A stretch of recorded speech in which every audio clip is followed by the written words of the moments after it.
नमस्कार. मी भाऊ तोरसेकर. तुम्ही बघत आहात प्रतिपक्ष. मित्रांनो, आज 29 सप्टेंबर आहे आणि काल मी जी एशिया कप क्रिकेट स्पर्धा 2020 झाली, तिचा अंतिम सामना बघितला. खरं तर माझ्या बोलण्यामधून अनेकदा क्रिकेटच्या खेळाचे किंवा खेळाडूंचे संदर्भ येतात. त्यामुळे मी क्रिकेटचा चाहता आहे हे नाकारता येणार नाही. पण प्रामाणिकपणे सांगायचं तर गेले 10-15 वर्षात मी कुठलेही क्रिकेटचे सामने फारसे अगत्याने बघितलेले नाहीत. एखाद दुसरा अपघाताने कोणाच्या आग्रहामुळे किंवा जिथे बसलोय तिथे लागलंय म्हणून बघितले. पण पूर्वी म्हणजे साधारण 20 वर्षापूर्वीपर्यंत 2000 पर्यंत 2010 पर्यंत वगैरे जितक्या अगत्याने बघितले त्यातले खेळाडू मला माहिती होते किंवा आहेत तेवढं आजकालचं नाही. म्हणजे कालचा जो सामना होता पाकिस्तान विरुद्ध भारत, त्यात कोण खेळते काय खेळते खरंच मला लक्षात नव्हतं. मित्रांनो, मी बघत होतो. माझा एक मित्र जळगावहून आलेला आहे आणि तो भयंकर उत्सुक होता आणि त्यामुळे टीव्हीवर ती मॅच लावली होती आणि अधूनमधून मी बघत होतो. मी माझ्या पद्धतीमध्ये युट्यूब बघत असताना किंवा इतर काही वेबसाईट वगैरे बघत असताना मध्ये मध्ये तिकडे डोकावत होतो. केवळ त्याच्यामुळे ती मॅच बघितली आणि मग तो सामना संपला. तो बिचारा झोपला पण मी ते बघत राहिलो कारण बातमी नंतर होती. आता त्यातला कर्णधार कोण हे पण मला कदाचित मी बोलताना चुकेन.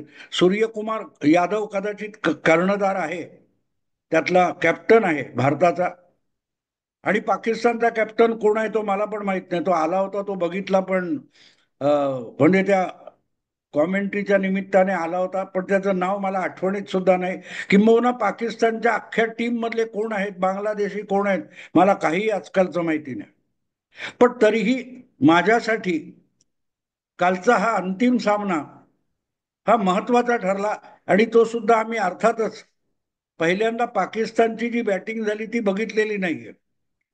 लावलं तेव्हा भारताची पण मला वाटते बॅटिंग सुरू होऊन 2 एक ओव्हर झाल्या होत्या आणि त्यानंतर आम्ही बघत होतो. माझा तो मित्र भयंकर चिंतित होता. अरे च्या, बाप रे बाप, 2 विकेट पडले आहेत, अवघे 10 का 12 रन्स आहेत वगैरे वगैरे. आणि मला त्याच्यात फारसा रस नव्हता. पण हा जो एशिया कप आहे त्या निमित्ताने जे राजकारण खेळलं गेलं भारतामध्ये, त्यामुळे असं काहीतरी चालू आहे हे मला माहिती होतं आणि माझ्या कुठल्याही व्हिडिओमध्ये त्याचा उल्लेख पण आलेला नाही. इतकं मी त्या विषयापासून दुरावलेला आहे. राजकारण खूप खेळलं गेलं. पाकिस्तान बरोबर खेळताच कामा नये आणि पाकिस्तान बरोबर कुठच्याही स्वरूपाचा सामना खेळणं, क्रिकेट खेळणं म्हणजे पहलगामच्या हुतात्म्यांबरोबर केलेली गद्दारी आहे, इथपर्यंत राजकारण झालं. पण भारत आणि पाकिस्तान यांचे जे दुरावलेले किंवा तुटलेले संबंध आहेत त्याचा या स्पर्धेशी काहीही संबंध नाही. ज्या वेळेला तुम्ही क्रिकेट जगतामध्ये वावरत असता तेव्हा ज्या क्रिकेटच्या वेगवेगळ्या अंतर्देशीय आंतरराष्ट्रीय संघटना असतील त्याच्याशी तुम्ही संबंधित असता आणि त्याचे निर्णय हे तुम्हा एका सदस्यावर निर्भर नसतात. तिथे घेतलेल्या निर्णयांना जर तुम्ही पालन करणार नसाल तर तुमच्यावर कारवाई होऊ शकते. तुम्ही कितीही मोठे आणि हुशार संघ असलात तरी जेव्हा संस्था आणि संघटनेचा विषय येतो तेव्हा त्याचं पालन प्रत्येक सदस्याला करावं लागतं, भारताला करावं लागणार. पण पाकिस्तानची स्पर्धेत सुद्धा भाग घेऊ नये. जेवढं आपल्या आवाक्यात असतं तेवढा प्रोटेस्ट करता येतो, अडवणूक करता येते, पाकिस्तानला धडा शिकवता येतो. हा अगदी मध्यंतरी काय तो कुठचं एक झालं होतं तेव्हा भारतीय संघ कुठल्याही परिस्थितीत पाकिस्तानच्या भूमीवर खेळणार नाही हा हट्ट भारताने धरला आणि अगदी त्याचा यजमान पाकिस्तान असला. पाकिस्तानी क्रिकेट बोर्ड हा त्या स्पर्धेचा यजमान होता. पण तरीही भारताचा संघ पाकिस्तानात गेला नाही. पाकिस्तानच्या गडाफी स्टेडियमवर भारताचा तिरंगा फडकत होता, जे सदस्य देश खेळणारे आहेत म्हणून. पण भारतीय संघ मात्र पाकिस्तानात गेला नाही. भारताशी सामना करायचा तर पाकिस्तानला दुबईच्या मैदानात यावं लागलं. भारतीय संघ दुबईत गेला आणि पाकिस्तानला हरवलं. तरीही तक्रार आहे. आता हे असली तक्रार करणारे हे मूर्ख का असतात, त्यांना तारतम्य कसं नसतं हे समजून घेतलं पाहिजे. पहलगामच्या ज्या हुतात्मे आहेत, ज्यांची अकारण हत्या झालेली आहे, त्याचा बदला भारताने घेतलेला आहे. पाकिस्तानला पूर्णपणे अर्धमेला करून टाकलेलं आहे. तिथल्या दहशतवादी संघटनांचे अड्डे उद्ध्वस्त केलेले आहेत. ऑपरेशन सिंदूर झालेलं आहे आणि गयावया करणारा पाकिस्तान आपल्याला दिसतोय. तो पहलगामचाच बदला आहे. आणि तेव्हा मग किती पडलं, खरं झालं का, खरोखरच हल्ला झाला का, अशा शंका घेणारे हे आता पाकिस्तान बरोबर तुम्ही सामना का खेळतात म्हणून विचारतात. याला ढोंगीपणा म्हणतात. नाही तर शुद्ध अप्रामाणिकपणा आहे. आणि म्हणून मग तो सामन्याच्या निमित्ताने हा विषय मी का मांडतोय, की तुम्ही ज्याला शत्रू मानता त्या शत्रूशी कसं लढायचं याची सुद्धा एक रणनीती असते. प्रसंगी वरकरणी तुम्ही 2 पावलं मागे आलेले दिसता, पण व्यवहारात बघितलं तर तुम्ही 4 पावलं पुढे जात असता. हे पण विसरून चालणार नाही. आणि त्यामुळेच या आशिया कप सामन्यानंतर भारताने तो जिंकला. या स्पर्धेमध्ये 3दा काहीतरी म्हणतात भारत पाकिस्तान सामने झाले आणि 3ही सामने अंतिम सामन्यासह भारताने जिंकले, पाकिस्तानला पाणी पाजलं. तर पाकिस्तानला हरवलंय. पहिली गोष्ट म्हणजे पाकिस्तानला बहिष्कार टाकून हरवणं, त्याला हरवणं म्हणत नाही. पाकिस्तानला हरवलं. पण बहिष्कार म्हणजे काय याची प्रचिती भारतीय संघाचा जो कर्णधार आहे, तो काय यादव आहे, त्याने जी भूमिका घेतली ती मला आवडली. मला त्या भूमिकेमध्ये राजकारण दिसलं. आणि क्रिकेटमध्ये आम्ही राजकारण खेळत नाही असं म्हणत म्हणत भारताने या आशिया कप मध्ये प्रचंड राजकारण खेळून घेतलं. आणि तो वेगळा पैलू तुम्हाला समजावण्यासाठीच मी हा व्हिडिओ केलेला आहे. पाकिस्तानची भारतीय संघ खेळला, पण पहिली गोष्ट म्हणजे पाकिस्तानच्या कर्णधाराबरोबर नाणेफेकीनंतर हात मिळवला नाही भारतीय कर्णधाराने. ही पहिली गोष्ट लक्षात घ्यायची. त्याची चर्चा खूप झालेली आहे. पण ही स्पर्धा जिंकल्यानंतर त्याची जी ट्रॉफी असते, त्याचं जे चषक असतं भारतीय संघाला मिळणार, ते आम्ही पाकिस्तानच्या पदाधिकाऱ्याकडून घेणार नाही हा हट्ट धरून 1 तास तो बक्षीस समारंभ लांबवला गेला. म्हणजे त्याचं कारण एकच होतं. पाकिस्तानी बोर्डाचे कोण नकवी म्हणून अध्यक्ष आहेत पाकिस्तानी क्रिकेट बोर्डाचे, आणि तेच योगायोगाने आशिया कप या संघटनेचे सुद्धा अध्यक्ष आहेत. आणि त्यामुळेच या स्पर्धेत जो जिंकणारा संघ होता त्याला नकवी म्हणजे एशिया क्रिकेट संघटनेचे अध्यक्ष यांच्या हस्ते बक्षीस दिलं जाणार होतं. आणि त्यांच्या हस्ते बक्षीस घ्यायला भारतीय कर्णधाराने साफ साफ नकार दिला. आणि हे भारतीय संघाने आरंभापासून सांगितलं होतं आणि सामना जिंकल्यावर सुद्धा सांगितलं. आणि त्यामुळे सामना संपला, भारताने जिंकला, हास्य कल्लोळ आणि काय काय जल्लोष वगैरे झाला. पण जवळजवळ पाऊण तास पुढचा बक्षीस समारंभ का होत नाही याच्यावर वेगवेगळ्या टीव्ही चॅनेलवर उलट सुलट बातम्यांचा गदारोळ चालू होता. दुसरी गोष्ट, इतका दारुण आणि लज्जास्पद पराभव झाल्यानंतर आपल्या ड्रेसिंग रूम मध्ये गेलेली पाकिस्तानची टीम दरवाजा उघडून बाहेर यायला, मैदानात यायला सुद्धा तयार नव्हती. इतका लज्जास्पद पराभव त्यांचा झालेला आहे. आणि त्याला महत्व असतं. नुसता बहिष्कार टाकला तर ते उलट बोलू शकत होते, पण आम्ही मैदानात आलो, आम्ही तुम्हाला हरवलं, जगाच्या साक्षीने हरवलं, हे दाखवून दिल्यानंतर, विजयानंतर आम्ही बक्षीस तुमच्या हातून येणार नाही, ट्रॉफी तुमच्या हातून येणार नाही. हा जो हट्ट भारताने केला त्याला राजकारण म्हणतात. नुसता सामना जिंकला नाही, राजकारण करून सुद्धा त्यातही पाकिस्तानवर मात केली. शेवटी जवळजवळ 1-1.25 तासानंतर काही तडजोडीचा मसुदा निघाला आणि ट्रॉफी सोडून इतर बक्षिसं वाटून घ्या असा पर्याय निघाला. दुबईचे, कारण हे खेळाची स्पर्धा होती ती दुबईमध्ये होती, त्यामुळे तिथल्या राजकारणाचे कोणीतरी सदस्य आणि दुबई क्रिकेट संघटनेचे पदाधिकारी तिथे आले होते. त्यांनी ही तडजोड घडवून आणली आणि त्यामध्ये ट्रॉफी सोडून बाकी सगळी बक्षिस व्यक्तिगत वगैरे असतील ती द्यायची हे ठरल्यानंतर बक्षीस समारंभ झाला. पण प्रत्येक खेळाडूला जे काय स्मरणिक चिन्ह दिलं जातं ते पाकिस्तानच्या खेळाडूंनी घेतलं, पण ते सुद्धा स्मरण चिन्ह हे नक्वी यांच्या हस्ते दिलं जाणार म्हणून भारतीय खेळाडूंनी ते स्मरण चिन्ह पण घेतलं नाही, स्मृती चिन्ह घेतलं नाही आणि मग ट्रॉफी सुद्धा घेतली नाही. याला मित्रांनो नकाराधिकाराचा सुंदरता म्हणतात.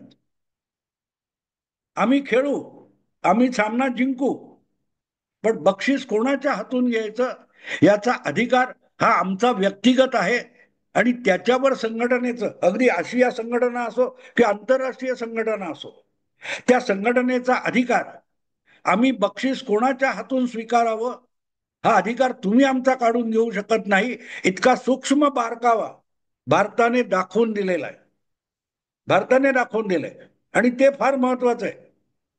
राजकारणामध्ये, मुत्सद्देगिरीमध्ये, डिप्लोमसीमध्ये अशा बारकाव्यांना खूप महत्व असतं आणि म्हणून नकाराधिकार ठीक आहे, तुम्ही हट्ट करून बसला असाल की आशिया संघटनेचे अध्यक्ष पाकिस्तानी आहेत तर बक्षीस समारंभ त्यांच्याच हस्ते होईल, तर ठीक आहे, बक्षीस घेण्याचा अधिकार हा आमचा आहे आणि ते कोणाच्या हातून घ्यायचं हे आम्ही ठरवू. बक्षीस टेबलवर ठेवा, आम्ही घेऊन जाऊ, पण त्या बक्षिसाला तुमच्या हातून स्वीकारणार नाही. हा जो पवित्रा भारताच्या क्रिकेट संघाने आणि त्यांच्या कर्णधाराने घेतला तो फार महत्वाचा आहे मित्रांनो. काहीतरी 21 कोटी रुपयांचं बक्षीस होतं, त्याचा चेक सुद्धा घ्यायला भारतीय कर्णधार मंचावर गेला नाही. ट्रॉफी सोडा, 21 कोटीचा चेक नाही घेतला. त्याला फार महत्व असतं मित्रांनो. जगाला हे दाखवून दिलं की भारत फत्ते करू शकतो पण आपल्या तत्वांची तडजोड करू शकत नाही. कुठल्याही पाकिस्तानाशी हात मिळवणं शक्य नाही आणि त्यामुळे मग ज्यांनी गेले काही दिवस गवगवा केला होता की पाकिस्तान बरोबर एशिया कप मध्ये खेळणं ही सुद्धा गद्दारी आहे, पहलगामच्या हुतात्म्यांची गद्दारी आहे, भारतीय सेनेने जो काय पराक्रम गाजवला त्याच्याशी केलेली गद्दारी आहे, असे जे पोपट बोंबलत होते त्यांना आंतरराष्ट्रीय राजकारण आणि देशांतर्गत राजकारण यातला फरक कळत नाही. जर आशिया चषक स्पर्धेमध्ये भारताने भाग घ्यायचा नाही का तर पाकिस्तान आहे म्हणून किंवा पाकिस्तान बरोबर खेळायचं नाही म्हणून, तर मग त्याच भारताला युनोच्या बैठकीमध्ये सुद्धा भाग घ्यायची गरज नव्हती. आशिया चषक स्पर्धेवर बहिष्कार घालायचा तर मग युनोच्या सर्वसाधारण सभेवर सुद्धा बहिष्कार घातला पाहिजे. आंतरराष्ट्रीय पातळीवर ज्या बैठका होतात अशा बैठकीमध्ये एखाद्या संस्था संघटनेचा सदस्य पाकिस्तान असेल आणि भारत सुद्धा असेल तर त्या बैठकीवर तिथे पाकिस्तानचा प्रतिनिधी बसणार तर आम्ही बसणार नाही ही भूमिका घेऊन चालत नाही. तिथे तुम्हाला हजेरी लावावी लागते आणि म्हणून भारताचे विदेश मंत्री जयशंकर सुद्धा युनोच्या मंचावरून देशाच्या वतीने बोलले आणि पाकिस्तानचे पंतप्रधान शहाबाज शरीफ हे सुद्धा युनोच्या मंचावरून बोलले. पण भारताच्या पंतप्रधानांनी युनोकडे पाठ फिरवली होती आणि त्याचं कारण अर्थात युनो नाहीये, ते कारण ट्रम्प आहे आणि याविषयी मी आधीच व्हिडिओ केलेला आहे. जोपर्यंत ट्रम्प नमणार नाही, वाकणार नाही, तोपर्यंत ट्रम्पशी हात मिळवायचा नाही, हा भारतीय पंतप्रधानाचा निश्चय त्यातून व्यक्त होतो. कारण एकदा तुम्ही तिथे गेलात, तुम्हाला माहितीये की तिथे पण जयशंकर यांच्याकडे जवळजवळ 45 देशांची शिष्टमंडळ आलेली होती. पाकिस्तानचे आणि बांगलादेशचे सुद्धा प्रतिनिधी चुकून का होईना भारताच्या परराष्ट्र मंत्र्याशी हात मिळवता येईल, दोन शब्द बोलता येतील म्हणून फडफडत होते, तळमळत होते, पण त्यांनी त्यांच्याकडे साफ दुर्लक्ष केलं होतं. जे काम दुबईच्या त्या क्रिकेट स्टेडियमवर भारताचा क्रिकेट कर्णधार यादव आहे त्याने केलं, नेमकं तेच काम जयशंकर या विदेश मंत्री भारताचे आहेत त्यांनी युनोमध्ये करून दाखवलं. आम्ही येऊ, पण कोणाला भेटायचं कोणाला नाही हा अधिकार आमचा आहे. नाही भेटायचं त्यांना नाही भेटणार. जे आमच्याशी मित्रासारखे आणि सौहार्दाने वागणार नाहीत आणि कृतीतून तसं करून दाखवणार नाहीत, तोपर्यंत खोटी मैत्री आम्हाला जमणार नाही. हे भारताने करून दाखवलं. पण कौतुक एकच आहे की जे अशा मंचावर करून दाखवलं ते आंतरराष्ट्रीय क्रिकेटमध्ये सुद्धा करून दाखवलं. त्याला नकाराधिकार म्हणतात मित्र. नकाराधिकार हा भारताचा व्हिटो आहे.